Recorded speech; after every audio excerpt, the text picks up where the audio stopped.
Friends, have a nice day. Welcome back to my channel. எல்லோரும் சந்தோஷமாகவும் ஆரோக்கியமாகவும் இருப்பீங்கன்னு நம்புறேன். அதே எனர்ஜியோட வாங்க வீடியோக்குள்ளே போகலாம். வீடியோக்குள்ளே போகிறதுக்கு முன்னாடி நீங்கள் நம்மளோட சேனலுக்கு புதுசுனா சேனலை மறக்காமல் சப்ஸ்கிரைப் பண்ணி பக்கத்தில் இருக்கிற பெல் பட்டனை கிளிக் பண்ணி ஆளுங்கிற ஆப்ஷனை செலக்ட் பண்ணி வச்சுக்கோங்க. நான் இது மாதிரி வீடியோஸ் போட்டேன்னா கண்டிப்பாக உங்களுக்கு நோட்டிஃபிகேஷனோட வரும். இன்றைக்கி ஈஸி அண்ட் ஹெல்த்தியான டிஃப்ரெண்ட் 5 வெரைட்டி ரைஸ் ரெசிபி தான் பார்க்க போகிறோம். கண்டிப்பாக எல்லா மாம்ஸுக்குமே யூஸ்ஃபுல்லாக இருக்கும். இந்த காலத்தில் குழந்தைங்க அதிகமாக ஹெல்தி ஃபுட்டை விரும்புறதில்ல. ஜங்க் ஃபுட்னா அதிகமாக விரும்புகிறாங்க. பேக்கெட் ஐட்டம்ஸ் இது மாதிரி உள்ளதை அதிகமாக விரும்புகிறாங்க. ஆனால் அவங்களுக்கு ஹெல்தியான ஃபுட்டை டேஸ்டியாக கொடுத்தா கூட சாப்பிடுவாங்க. அது எப்படி கொடுக்கலாம் அப்படிங்கிறத இந்த வீடியோவில் பார்க்கலாம். கண்டிப்பாக இன்னைக்கு வெண்டைக்காய் சாதம் நீ கொண்டு போய் சாப்பிட்டுவான்னு சொன்னால் சாப்பிட மாட்டாங்க குழந்தைங்க. அதுக்கு இன்னைக்கு ஃபர்ஸ்ட் டே, இன்னைக்கு லேடிஸ் ஃபிங்கர் டே அப்படின்னு சொல்லி கொடுத்து விட்டு பாருங்க. கண்டிப்பாக அவங்க இன்னைக்கு லேடிஸ் ஃபிங்கர் டே, அதனால இந்த சாப்பாடு சாப்பிடணுங்கிற ஒரு இதில் சாப்பிட்ருவாங்க. ஏன்னா ஸ்கூலுகளில் இப்போ கலர்ஸ்கெல்லாம் டே வச்சுட்டு இருக்கிறாங்க. அது மாதிரி நம்மளோட சமையலில் டேஸ் வச்சு சமைச்சு கொடுத்து விடும்போது அவங்க சாப்பிட்றதுக்கு வாய்ப்புகள் கொஞ்சம் அதிகம். இன்னைக்கு அந்த வகையில் டே 1 லேடிஸ் ஃபிங்கர் டே. வாங்க எப்படி வெண்டைக்காய் சாதம் செய்யலான்னு பார்க்கலாம். ஃபர்ஸ்ட்டு எப்பவும் நம்ம ஆயில் ஊற்றுறத விட கொஞ்சம் அதிகமாகவே இந்த வெண்டைக்காய் சாதத்துக்கு ஆயில் எடுத்துக்கலாம். ஆயில் ஃபர்ஸ்ட் ஊற்றிட்டு கொஞ்சமாக கடுகு, நம்ம எவ்வளவு வெண்டைக்காய் கட் பண்ணி வச்சுருக்கிறோமோ அதோட பாதி அளவு வெங்காயமும் கட் பண்ணணும். வெங்காயமும் நிறைய சேர்த்திட்டு அதுக்கப்புறமா அதுக்கு தேவையான அளவு உப்பு சேர்த்திக்கலாம். இதை கொஞ்சம் கூட என்ஹான்ஸ் பண்ணுறதுக்கு பாசி பயரோ அப்படி இல்லைன்னா கடலைப்பருப்பு இருந்ததுன்னா ட்ரை ரோஸ்ட் பண்ணிவிட்டு இது கூட சேர்த்திக்கோங்க. நம்ம அதுக்கப்புறம் வெண்டைக்காய் சேர்த்திட்டு வெண்டைக்காய் பாதி அளவு ஆகும்போது மஞ்சள் தூள் கொஞ்சமாக, மிளகாய் தூள் கொஞ்சமாக சேர்த்திட்டு அதுக்கப்புறம் சாதத்தை போட்டு கிளறி இறக்கி வச்சிடலாம்.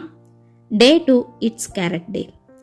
கேரட் நம்ம நிறைய விதத்தில் குழந்தைங்களுக்கு கொடுக்கணும்னு நினைப்போம். ஆனால் அவங்க விரும்ப மாட்டாங்க. இது மாதிரி சாதம் கொடுத்துட்டு இட்ஸ் கேரட் டேன்னு கொடுத்து விட்டு பாருங்க. கண்டிப்பாக சாதமும் கலர்ஃபுல்லாக இருக்கும். அவங்க வேகம் சாப்பிடவும் செஞ்சுருவாங்க. ஒரு வெஜிடபிளும் அவங்க இன்டேக் எடுத்த மாதிரி இருக்கும். கேரட் சாதம் செய்யறதுக்கு கொஞ்சமாக ஆயில் ஊற்றிட்டு கடுகு, கருவேப்பிலை, கொஞ்சம் வெங்காயம், அதுக்கப்புறம் பச்சை மிளகா, நம்ம கட் பண்ணி வச்சுருக்கிற கேரட் கட் பண்ண வேண்டாம், இதை துருவி எடுத்துக்கோங்க. கேரட்டையும் சேர்த்திட்டு கொஞ்சமாக உப்பு, மஞ்சள் தூள் சேர்த்திட்டு சாதத்தை போட்டு கிளறினீங்கன்னா கேரட் ரைஸ் ரெடி ஆயிடும். கண்டிப்பாக ட்ரை பண்ணி பாருங்கள். டே 3 இட்ஸ் மேங்கோ டே. மேங்கோவை நம்ம வெறுமனே கொடுக்கறதுக்கு கொஞ்சம் கஷ்டமாக தான் இருக்கும். அதனால் இது மாதிரி சாதமாக கொடுக்கும்போது அவங்க வேக சாப்பிட்டுக்குவாங்க. இந்த மாங்காய் சாதம் செய்யறதுக்கு புளிப்பு மாங்காய் இருந்ததுன்னா கொஞ்சமாக எடுத்துக்கோங்க.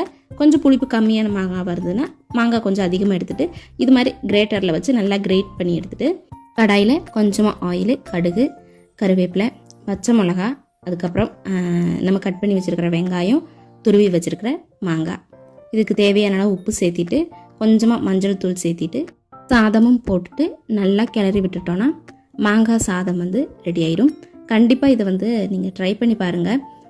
இந்த சாதமெல்லாம் அதிகமாக நம்ம சாப்பிட்ருக்க மாட்டோம், செஞ்சுருக்கவும் மாட்டோம்.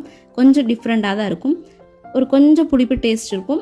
மாங்காய் சாப்பிட்றதுக்கு பதிலாக இது மாதிரி மாங்காய் சாதம் சாப்பிட்டுக்கிட்டோன்னா பிரச்சனை இல்லை. குழந்தைங்களுக்கும் நம்ம டெய்லி கொடுத்து விடுற வெரைட்டி ரைஸ்லேருந்து இது கொஞ்சம் டிஃப்ரெண்ட்டாக இருக்கிற மாதிரி இருக்கும். அதனால் இதையும் கண்டிப்பாக ட்ரை பண்ணி பாருங்கள்.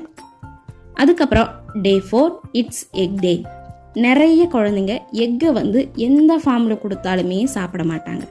அப்படி உள்ள குழந்தைங்களுக்கு இது மாதிரி செஞ்சு கொடுத்து விட்டு பாருங்க. அவங்களுக்கு எக்கு இருக்கிறதும் தெரியாது, நம்ம எக் ரைஸ் தான் சாப்பிட்றோன்னு தெரியாது. ஏதோ ஒரு சாதம் சாப்பிட்றோங்கிறது மட்டும்தான் அவங்களுக்கு தெரியும். இது செய்யறதுக்கு ஃபஸ்ட்டு நம்ம ஃப்ளேம் ஆன் பண்ண வேண்டாம். கடாயில் கொஞ்சமாக எண்ணெய் ஊற்றிட்டு மிளகாய் தூள், மஞ்சள் தூள், உப்பு சேர்த்திக்கலாம். இது எண்ணெயிலே ஃபஸ்ட்டு நல்லா கலந்துட்டோன்னா நம்ம முட்டையை உடச்சி ஊற்றும் போது நல்லா மிக்ஸ் ஆயிரும் முட்டை கூட. இது 3 பவுடரையும் போட்டுட்டு அதுக்கப்புறம் எண்ணெய் ஊற்றி நல்லா மிக்ஸ் பண்ணிவிட்டு நம்ம அடுப்பில் வச்சு அடுப்பை ஆன் பண்ணி முட்டை ஊற்றிக்கலாம். முட்டை ஊற்றி நல்லா பொரிஞ்ச உடனே சாதம் போட்டுட்டு இதுக்கு இனியும் கொஞ்சம் உப்பு தேவைப்பட்டதுன்னா அட்ஜஸ்ட் பண்ணி போட்டுட்டு நிறைய குருமிளகு தூள் சேர்த்திக்கோங்க. அப்போ இந்த முட்டையோட இந்த ஒரு மாதிரி ஸ்மெல் வராது. அதை அவாய்ட் பண்ணுறதுக்கு நிறைய குருமிளகு சேர்த்திக்கோங்க. அதுக்கப்புறம் சாதம் போட்டு இறக்கிட்டோம்னா egg rice ready. Day 5 it's lemon day. நம்மள நிறைய பேருக்கு இந்த ரைஸ் அதிகமாக தெரியறதுக்கு வாய்ப்பு இருக்குது. நம்மளோட ஸ்கூல் காலேஜ் டேஸில் இந்த ரைஸ் தான் அதிகமாக கொண்டு போயிருப்போம். இந்த ரைஸ் இழக்கும் போதே எனக்கு என்னோட காலேஜ் மெமரிஸ் தான் வருது. காலேஜுக்கு நான் ஒரு நாள் கூட குழம்பு சாதம் கொண்டே போனதில்லை. இது மாதிரி வெரைட்டி ரைஸ் மட்டும் தினமும் அம்மா இலக்கி தருவாங்க, கொண்டு போவேன். இது செய்யறதுக்கு கொஞ்சமாக ஆயில் ஊற்றிட்டு கடுகு, கருவேப்பிலை, வெங்காயம், அதுக்கப்புறம் 2 பச்சை மிளகா வேணுன்னா போட்டுக்கலாம். அப்படி இல்லைன்னா வரமிளகா சேர்த்தனா தான் இதுக்கு கொஞ்சம் நல்லாயிருக்கும். 2 பல் பூண்டு சேர்த்திட்டு உப்பு, மஞ்சள்தூள் சேர்த்து சாதத்தையும் போட்டு இலக்கிட்டோன்னா லெமன் ரைஸ் ரெடி ஆயிரும். கண்டிப்பாக இந்த 5 வெரைட்டி ரைஸுமே உங்களுக்கு யூஸ்ஃபுல்லாக இருக்கும்னு நம்புகிறேன். வீடியோ பிடிச்சிருந்ததுன்னு நினச்சிங்கன்னா வீடியோக்கு ஒரு லைக் பண்ணுங்கள், ஷேர் பண்ணுங்கள், கமெண்ட் பண்ணுங்கள், மறக்காமல் சப்ஸ்கிரைப் பண்ணி சேனலை சப்போர்ட் பண்ணுங்கள். தேங்க்ஸ் ஃபார் வாட்சிங்.